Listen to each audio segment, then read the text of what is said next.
bangsa. Nah, yang kemudian masalah Matius 7 tadi saya kira coba Anda memahami ayat 21 itu, karena di situ kuncinya, Bang. Apa makna ayat 21 itu? Kalau Anda gagal paham di situ, maka ayat 22 23 pasti gagal paham.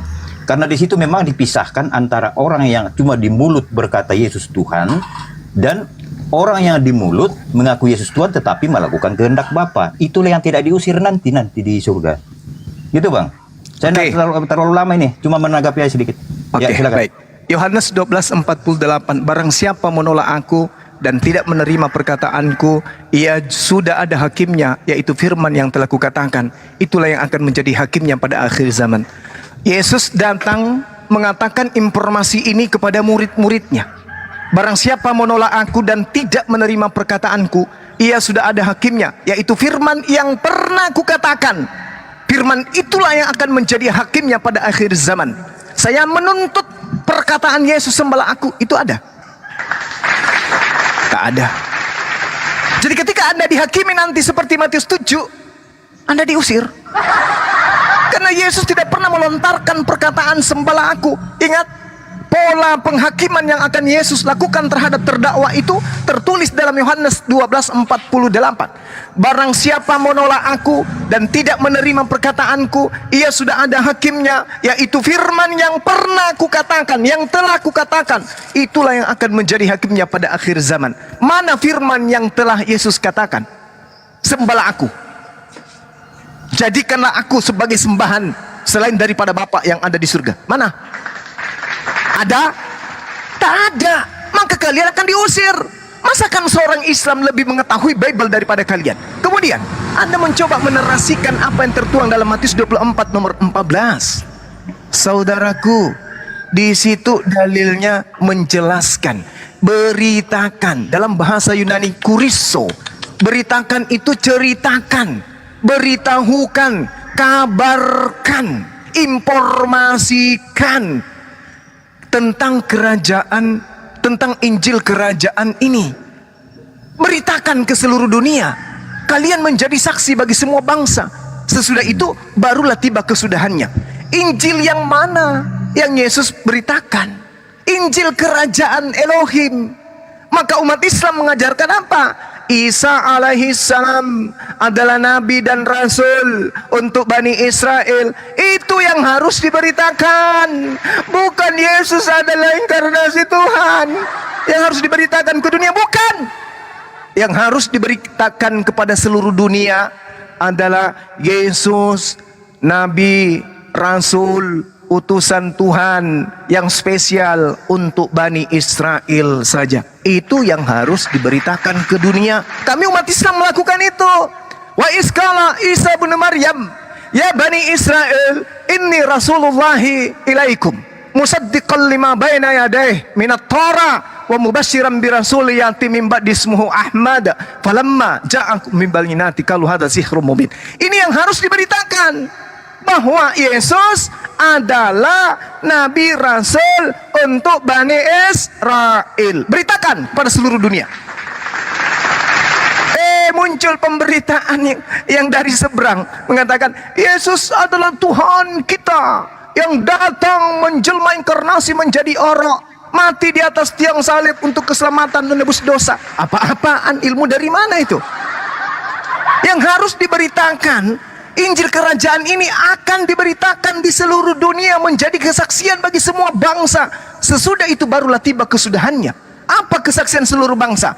Orang-orang harus mengetahui, tidak seperti pengetahuan orang Yahudi yang mengatakan Yesus itu anak haram, Yesus itu adalah hasil zina dari pantera dengan mamanya Maria. Jangan, bukan itu yang diberitakan. Tapi yang diberitakan adalah Yesus Nabiullah, Yesus Rasulullah ila Bani Israel, untuk Bani Israel. Matius 15 nomor 24. Aku diutus hanya kepada domba-domba yang sesat bagi umat Israel. Matius 10 nomor 5 nomor 6. Yesus berpesan kepada ke-12 muridnya bahwa jangan ke bangsa lain, melainkan datanglah kepada bangsa dari umat Israel. Kalau umat Israelnya ada di Timika, maka Anda harus ke Timika. Kalau Bani Israelnya ada di Jepang, maka kalian harus ke Jepang. Kalau Bani Israelnya ada di ujung bumi, kalian murid-muridku harus sampai ke sana. Beritakan kepada mereka bahwa aku datang diutus oleh Tuhan. Makanya dalam Yohanes 17 nomor 3, hidup kekal itu adalah mereka Bani Israel mengenal engkau satu-satunya Tuhan dan mengenal Yesus sebagai Utusan Tuhan. Utusan Tuhan.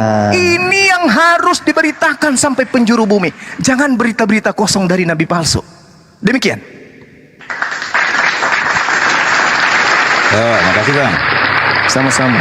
Gini, Anda selalu menarasikan bahwa menuntut ayat yang mengatakan Yesus harus disembah. Anda harus tahu bahwa Yesus datang dalam dunia ini bukan untuk disembah, tetapi datang sebagai penebus dosa, sebagai manusia. Makanya dikatakan hamba. Anda harus tahu bahwa di Yohanes 1 ayat 1 sudah dikatakan di situ bahwa firman itu adalah Allah, itulah yang menjadi manusia. Nah, ketika menjadi manusia, Yesus mengatakan di Markus 10 ayat 45 bahwa aku datang bukan untuk dilayani, tetapi untuk melayani dan memberikan nyawaku menjadi tebusan bagi banyak orang. Jadi disinilah pemberitaan Kristus tentang kematiannya sebagai tebusan, yaitu kematiannya di kayu salib. Nah, inilah yang tidak dipahami Islam di situ. Karena memang di dalam Al-Quran dikatakan diserupakan. Nah, ini sudah beda konteks di situ. Nah, masalah Yesus disebut utusan, ya memang utusan karena dia logos Allah yang diutus ke dalam dunia dalam wujud manusia. Tetapi logos Allah itu adalah hakikatnya Allah sendiri. Sama seperti Bang Suma dengan pikiran Bang Suma, yaitu hakikatnya satu, bukan dua. Gitu Bang. Yang berikutnya, saya tidak panjang-panjang menanggapi, sedikit lagi. Masalah Roma 14 ayat 9 tadi dikatakan bahwa Paulus di situ mengatakan Yesus adalah Tuhan. Saya kira di Kisah Para Rasul 2 ayat 36, Rasul Petrus dan semua rasul juga mengatakan bahwa jadi seluruh kaum Israel harus tahu dengan pasti bahwa Allah telah membuat Yesus yang kamu salibkan itu menjadi Tuhan dan Kristus. Tidak ada bedanya dengan Roma 14 ayat 9 itu, sama saja. Gitu Bang. Oke, baik. Al-Quranul Karim mengatakan, Bismillahirrahmanirrahim, Iyad'una min dunihi illa inatha, wa iyad'una illa syaitanan marida. Yang mereka sembah selain Allah itu hanyalah berhala, dan mereka tidak lain hanyalah menyembah setan yang durhaka. Itu kata Quran. Mari kita buktikan kebenaran Al-Quran ini, bahwa yang kalian sembah itu setan. Yohanes, dengarkan pelan-pelan, dengarkan pelan-pelan. Yohanes 6 nomor 70. Yesus berkata, bukankah aku yang telah memilih engkau yang 12 orang ini, dan satu di antaramu adalah setan. Wa iyad'una illa syaitanan marida. Dan tidak lain yang mereka sembah orang-orang kafir itu hanyalah setan yang durhaka. Yesus mengatakan, dan satu di antaramu adalah setan. Yang disalib ini adalah setan. Mari kita buktikan. Di dalam Galatia 3 nomor 13, di situ dikatakan, sebab ada tertulis, terkutuklah orang yang mati di atas tiang salib. Di mana Paulus mengambil kutipan tertulis ini? Di dalam Ulangan 21 nomor 22 nomor 23. Apa katanya? Apabila seseorang yang melakukan dosa yang sepadan dengan hukuman mati, lalu kau gantung dia pada satu tiang, jangan kau biarkan mayatnya semalam-malaman di atas tiang. Sebab seorang yang dikutuk oleh Elohim, jangan mayatnya menyentuh tanah yang diwariskan Elohim kepada nenek moyangmu sebagai milik pusakamu. Berarti yang disalib, yang digantung ini adalah orang yang melakukan dosa yang sepadan dengan hukuman mati, yang dikutuk oleh Elohim. Kenapa saya katakan yang disalib ini adalah setan? Karena Yesus yang mengatakan itu. Satu di antaramu adalah setan. Dan Tuhan mengatakan yang digantung itu adalah orang yang terkutuk. Dan Tuhan mengatakan orang yang digantung itu adalah orang yang melakukan dosa yang sepadan dengan hukuman mati. Mari kita analisa ilmiah, kita bedah di meja akademisi. Pelan-pelan kita. Yang mati digantung itu orang terkutuk.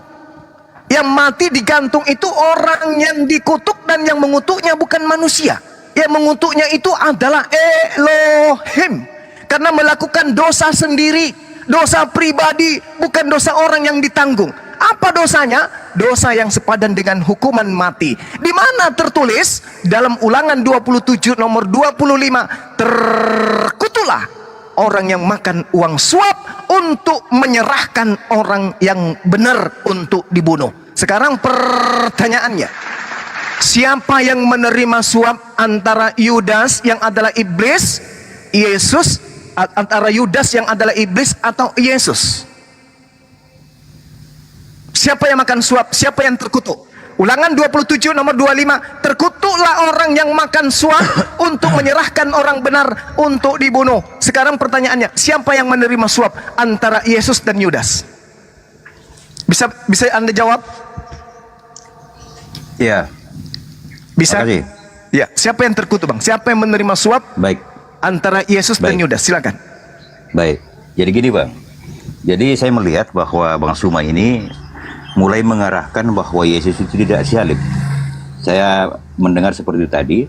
Nah, saya katakan tadi bahwa sebelum penyaliban itu terjadi, Yesus telah memberitakan kematiannya itu 3 kali di dalam Injil. Nah, pemberitaan pertama. Pertanyaannya bukan itu, Bang. Nah, saya jelaskan dulu. Akan berlanjut di situ nanti kok sampai ke Galatia 3:13 nanti. Tenang aja, Bang Andi. Gini, di dalam Markus 10:45 Yesus sudah mengatakan bahwa aku datang bukan untuk dilayani tetapi untuk melayani dan memberikan nyawaku menjadi tebusan bagi banyak orang. Itu sudah pemberitaan pertama bahwa dirinya akan mati. Nah, yang kedua, Anda tadi mengutip bahwa Galatia 3:13 Yesus terkutuk. Mestinya Anda pahami kalimat-kalimat di dalam ayat itu. Dikatakan di situ bahwa Kristus telah menebus kita dari kutuk hukum Taurat dengan jalan menjadi kutuk karena kita. Itu bukan berarti Yesus terkutuk di situ, tetapi yang disebut terkutuk itu adalah orang yang melakukan kesalahan lalu digantung sesuai dengan Ulangan 21 yang Anda baca tadi. Makanya Rasul Paulus mengatakan sebab ada tertulis, gitu loh. Nah, apakah Yesus terkutuk? Ya tidak.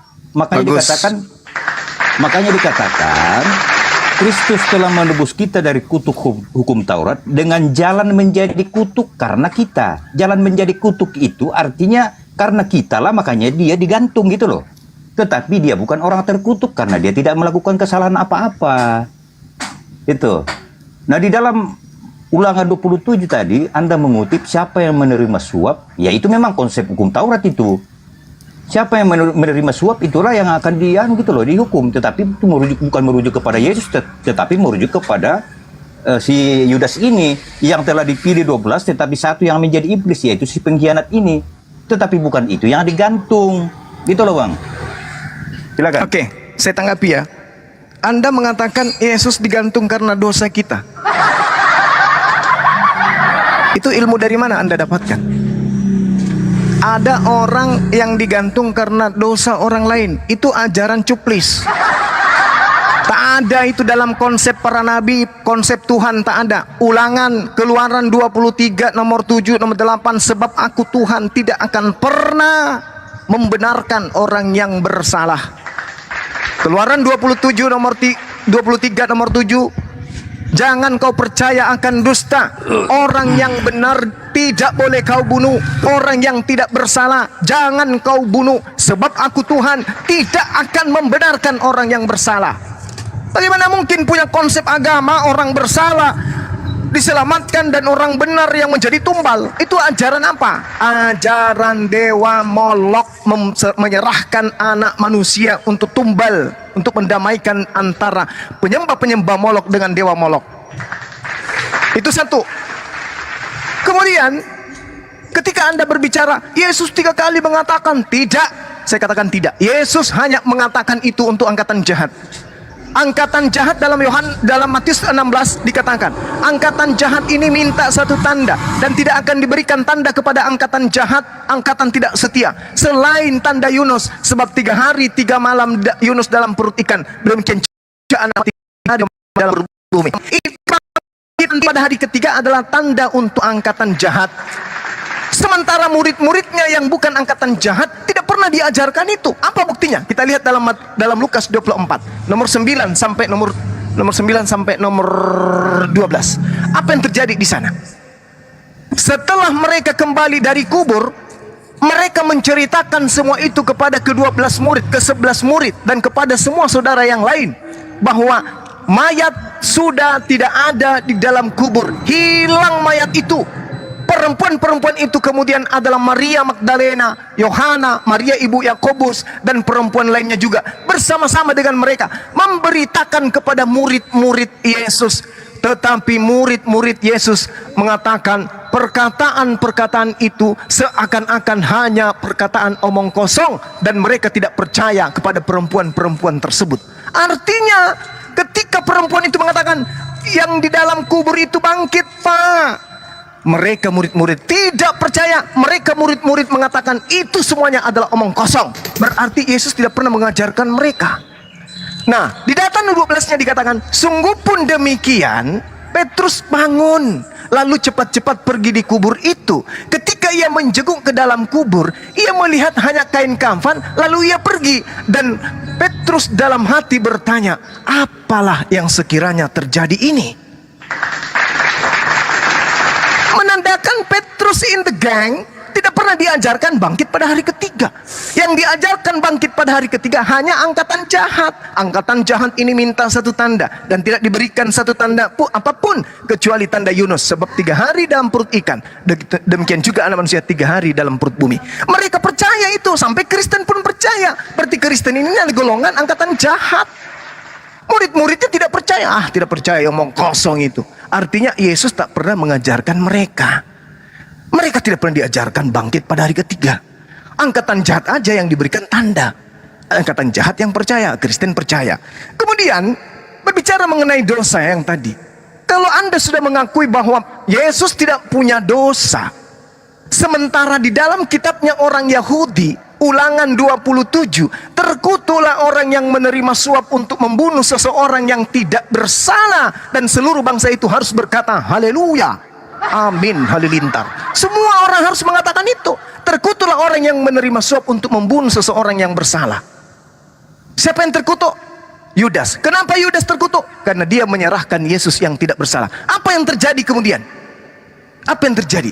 Apakah kemudian yang mati ini adalah Yesus atau Yudas? Yang mati ini adalah orang yang terkutuk. Kenapa? Karena dia makan uang suap, bukan Yesus. Maka yang mati di atas tiang salib itu adalah setan.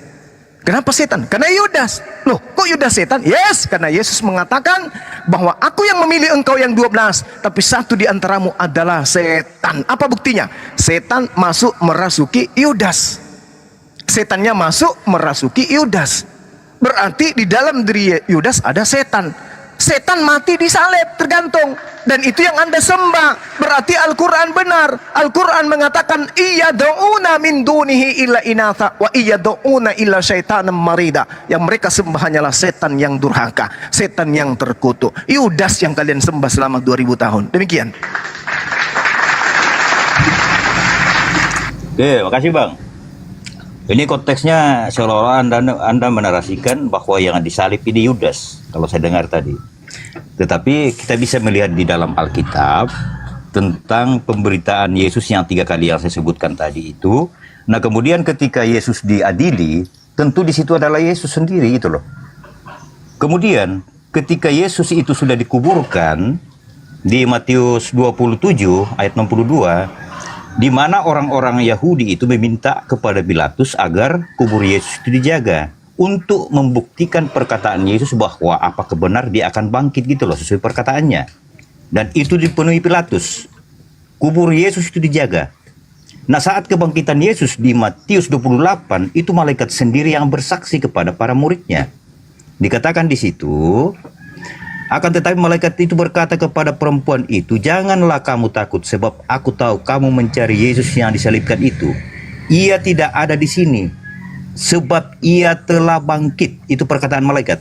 Sama seperti yang telah dikatakannya. Artinya Yesus sudah mengatakan sebelumnya bahwa dia akan bangkit kembali. Sesuai dengan Markus 10 ayat 32 sampai 45 tadi itu. Gitu Bang. Jadi tidak ada kesempatan Yudas di sini disalib gitu, karena memang ini kesaksian para malaikat kepada para muridnya. Nah, apakah Anda mengatakan malaikat ini berbohong? Semua kesaksian dalam Alkitab itu bohong, gitu loh. Coba bagaimana rasi Anda di situ?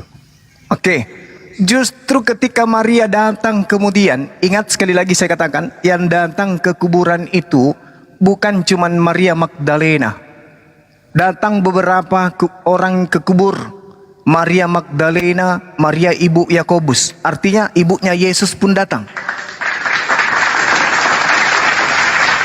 Lalu sang Yesus yang ditanya, apakah engkau melihat mayat Tuhan kami di sini? Sementara yang ditanya ini adalah Yesus. Masakan Maria tidak mengenal kalau itu adalah Yesus? Menandakan ada sesuatu kejadian luar biasa yang terjadi. Sehingga yang saya katakan kepada saudara, bahwa bukan Yesus yang disalibkan. Maria tidak mengenal anak kandungnya, itu mustahil. Mustahil. Lalu kemudian murid-murid mustahil tidak percaya ketika dikatakan kepada mereka bahwa Yesus telah bangkit. Apa kata mereka? Tetapi mereka perkataan-perkataan itu seakan-akan omong kosong, dan mereka tidak percaya. Masakan muridnya tidak percaya kalau Yesus sudah mengatakan, aku akan bangkit pada hari ketiga. Tetapi meskipun mereka tidak percaya, salah satu di antara mereka yaitu Petrus cepat-cepat pergi ke kubur itu. Ketika ia menjenguk ke dalam, ia melihat hanya ada kain kafan saja. Lalu ia pergi dan ia bertanya dalam hatinya, apa sekiranya yang telah terjadi? Kalau Yesus sudah mengajarkan akan bangkit, kenapa dia bertanya dalam hatinya apa yang terjadi ya?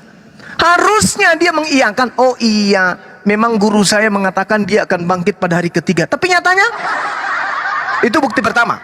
Bukti kedua, dalam Lukas 24, nomor 33, nomor 36, 37. Coba Anda baca di sana. Apa yang dikatakan? Ketika mereka sedang bercakap-cakap, si murid-murid sedang bercakap-cakap, tiba-tiba Yesus datang berdiri di tengah-tengah mereka. Assalamualaikum, kata Yesus. Salam alaikum. Mereka semua terkejut, lalu ketakutan dan menyangka bahwa mereka sedang melihat hantu. Kenapa dia ketakutan? Kalau memang sudah dipesan dia akan bangkit pada hari ketiga, kenapa dia ketakutan? Kalau memang dia sudah dipesan, aku akan bangkit pada hari ketiga, kenapa mereka mengira Yesus itu hantu? Kenapa? Lalu kemudian mereka menekankan, Yesus menekankan, ada apa dengan kalian? Mengapa kamu terkejut? Dan apa sebabnya timbul keraguan-raguan dalam hati kalian? Lihatlah tanganku, lihatlah kakiku, aku sendirilah ini, rabalah aku, lihatlah, karena hantu tidak berdaging dan tidak bertulang seperti kamu lihat padaku. Yesus menegaskan, teman, hai bro, aku bukan hantu loh, aku manusia loh. Adakah padamu makanan di sini untuk membuktikan bahwa aku bukan hantu? Inilah perkataanku yang telah kukatakan kepadamu ketika bersama-sama dengan kamu, yakni harus digenapi semua yang tertulis tentang aku dalam kitab Taurat, kitab Nabi-Nabi, dan kitab Mazmur. Lalu mereka memberikan apa? Sepotong ikan goreng dan sedikit madu. Untuk apa Yesus minta makanan ikan goreng? Untuk membuktikan dia Tuhan? Atau membuktikan dia bukan hantu? Jadi Tuhan minta diraba. Rabalah aku. Bukan bang, manusia ini minta diraba kalau dia itu bukan hantu, artinya dia tidak bangkit dari kematian. Nah sekarang permasalahannya adalah, ketika saudara mengatakan bahwa Yesus yang disalib, apa alasannya Yesus disalib? Paling-paling ajaran pagan yang muncul untuk menebus dosa kita, iya kan? Iya kan? Padahal Tuhan tidak pernah mengatakan itu. Ketika kemudian mereka bersekongkol ingin membunuh Yesus, dikatakan kemudian di dalam perkataan Yesus, semua aku harus pergi, di dalam Lukas 24 nomor 44, aku harus pergi sesuai yang tertulis di dalam kitab Taurat, kitab para nabi, dan kitab Mazmur. Nah, di kitab para nabi dikatakan orang fasik dipakai sebagai tebusan bagi orang yang benar, dan pengkhianat sebagai ganti orang yang jujur. Siapa yang fasik? Siapa pengkhianat? Yudas. Siapa yang jujur? Siapa yang benar? Yesus. Berarti siapa yang diganti? Yesus. Siapa yang ditebus? Yesus. Yang menggantikan siapa? Oh, pengkhianat dan orang fasik. Kenapa Yudas disebut fasik? Karena di dalam Amsal 17 nomor 23, orang fasik adalah orang yang makan suap. Berarti yang makan uang suap ini siapa? Yudas. Berarti yang fasik dipakai mengganti orang yang benar. Berarti Yudas dipakai ganti untuk Yesus. Karena Yesus mengatakan, memang aku pergi, tetapi harus sesuai yang tertulis di kitab para nabi. Amsal ini termasuk kitab yang ada dalam deretan kitab Nevi'im. Artinya Yesus diselamatkan, Yudas yang menggantikan. Maka tidak salah Al-Quran mengatakan, iyad'una min dunihi illa inatha wa iyad'una illa syaitanan marida. 2000 tahun orang Kristen menyembah setan yang mati di atas tiang salib. Kenapa disebut setan? Karena Yesus sendiri menyebut Yudas itu setan. Di mana tertulis Yesus menyebut Yudas setan? Yohanes 6 nomor 70. Demikian. Iya. Kabur bang. Setannya kabur Gurunda. Setannya kabur. Panas Gurunda, panas. Oke. Sahabat silakan dilanjut. Saya mau ibadah sebentar. Terima kasih atas kebersamaan kita. Mudah-mudahan edukasi yang kita berikan ini bermanfaat bagi saya sendiri, bagi Bang Suma, dan juga bagi guru-guru saya yang ada di sini. Saya tetap stay tune di sini, teman-teman. Bersama dengan kalian, saya hanya ingin ibadah sebentar. Assalamualaikum warahmatullahi wabarakatuh. Waalaikumsalam warahmatullahi wabarakatuh. Insya Allah Gurunda sehat.